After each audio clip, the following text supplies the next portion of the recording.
The Tata Consultancy Services FY 2025-26 Independent Auditors Report on Standalone Financial Statements is officially out for review. The headline finding is straightforward. The auditors have given the company a clean bill of health. Every number checks out against Indian accounting principles and the strict requirements of the Companies Act 2013. The exact legal language used in the report confirms a true and fair view of the company's state of affairs as of March 31, 2026.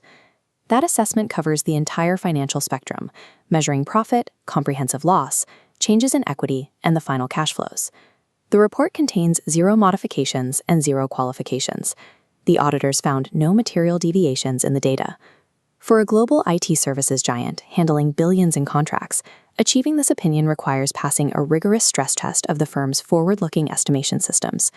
This structural outline maps the report from the macro conclusions down to the micro-level footnotes. We start with the Key Audit Matter, or KAM. This section isolates the single highest risk area in the financial data. Next are the management representations, detailing executive-level legal and regulatory compliance. Finally, we look at the notes to the financial statements, which provide the hard data behind the auditor's checks. Understanding how these specific elements interact gives us an exact reading on TCS's corporate governance health. For FY26, the auditors flagged one primary key audit matter: revenue recognition. Auditing a massive firm whose primary product consists of entirely intangible, unfinished software services requires a highly specialized approach. The scrutiny focuses tightly on a specific accounting policy: fixed-price contracts. Auditors targeted the percentage of completion method used by TCS to account for these ongoing projects. Mechanical definitions for this policy are documented in Notes 4A and 10 of the financial statements. Because fixed-price contracts lock in total revenue upfront, the primary risk entirely shifts to how accurately TCS predicts its future costs. This model illustrates the central technical challenge: measuring the precise stage of completion for active projects at the exact moment the fiscal year ends. That calculation relies heavily on projecting the future cost to completion. By dividing current costs incurred by total estimated costs, accountants determine the exact percentage of revenue that can be recognized today. If those internal cost estimations are off, the percentage becomes mathematically flawed. This introduces a strict accounting concept: onerous obligations, or foreseeable losses. An onerous obligation occurs when the projected cost to completion suddenly exceeds the locked-in fixed revenue of the contract. When a contract becomes onerous, accounting rules dictate that the projected loss must be recognized on the balance sheet immediately. This creates an environment where management might be incentivized to artificially suppress future cost estimates to avoid recognizing immediate losses. Detecting any hidden foreseeable losses is the auditor's primary objective within this key audit matter. Estimating revenue is an exercise in projecting risk.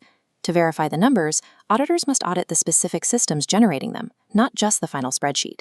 A standard review is insufficient. Auditors must test the actual business software running the company. To accomplish this, the audit team deployed dedicated IT specialists to penetrate TCS's internal systems.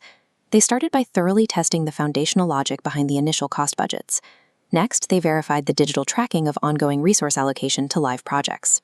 Finally, they identified the digital locks preventing unauthorized personnel from modifying cost estimates mid-project. The clean audit opinion relies entirely on the successful validation of these critical internal IT gateways, preventing data manipulation mid-project.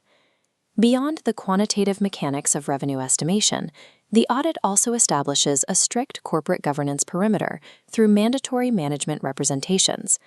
The first major management confirmation explicitly targets all fund routing, serving as a critical anti-money laundering check across the enterprise. TCS management provided written confirmation that no funds were advanced to or received from intermediary entities, whether foreign or domestic.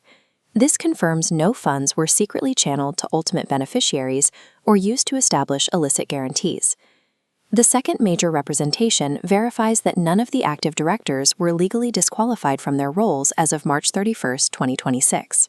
While revenue recognition relies on acceptable estimation ranges, these strict governance rules are absolute, binary checks fundamentally required for regulatory survival. This dashboard maps the auditor's findings directly to the published numbers in the final section of the report. Notes 4A and 10 contain the finalized data on the percentage of completion revenue models. You can examine Notes 8F and 19 to assess the company's pending litigations. Those same notes are where the company publicly discloses its income tax liabilities. Note 23 is where the absence of unrecorded intermediary funding is officially confirmed. Finally, Note 26 holds the details regarding the proposed final dividend for FY26. Note 26 represents the ultimate output of the financial engine, returning value to shareholders, though it remains pending shareholder approval. The true value of the TCS FY26 Independent Auditors Report is the granular data beneath the clean headline. The report proves the integrity of TCS's highly complex internal cost-tracking architecture. It validates strict adherence to corporate governance, specifically regarding director status and fund routing. For an IT services giant, financial truth is only as reliable as the digital locks guarding its forward-looking estimates. A true and fair view is the ultimate proof of operational and digital control at scale.